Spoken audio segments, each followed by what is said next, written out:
Hey VaynerNation, my name is Glenn Landauer. I actually just started at VaynerMedia yesterday, so I'm on day number 2. I'm a group Noob. Noob.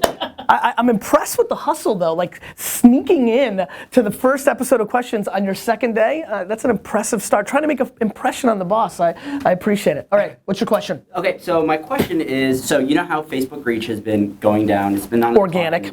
Yep, and it's at the lowest levels we've ever seen. Yep. So I'm curious, what do you think is the role of organic or unpaid content within a brand's always-on strategy? And the second part within a Facebook world? Within the Facebook world, and the second part of the question is just how much reach is enough to actually justify the time, effort, and resources that go into producing these assets? That's a great question, man. Nice start.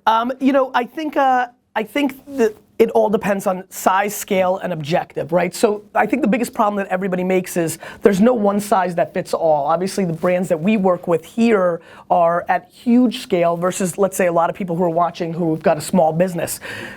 You know, we manage some brand pages that I can think of right now that are so large in overall size and have done a good job putting out great content that they're still getting hundreds of thousands of impressions organically without paid upfront. Now, obviously, all of you have heard me ranting about dark posts for quite a bit, and we even talked about this when you were interviewing. So for me, you know, do I feel that Facebook has evolved into a place that you want to look at 80, 90, even 100% of your posts are being pre-planned to its audience and then paid up front?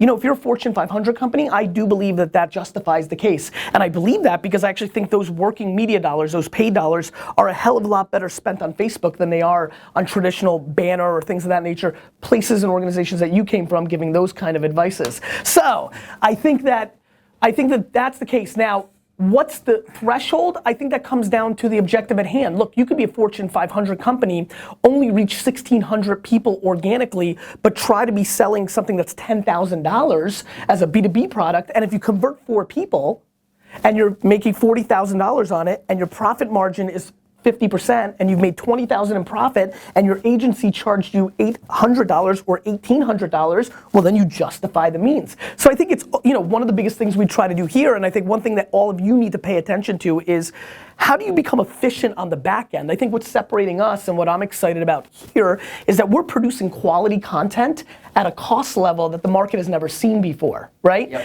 And that's our advantage, right? That for you with fresh eyes is probably the difference that you're seeing. That's what you guys have to think about. For a lot of entrepreneurs that are watching, and I know that's a core of my audience, is your time worth it? Because it's not a money game, it's a time game. So it's always resources. To me, there is no one size fits all.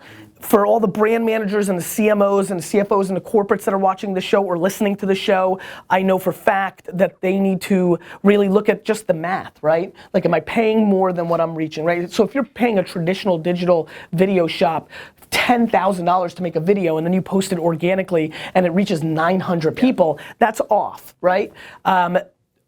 So I just think that you have to look at it case by case. Yeah, makes sense. Thank you. Thanks, brother. Welcome. Thank you.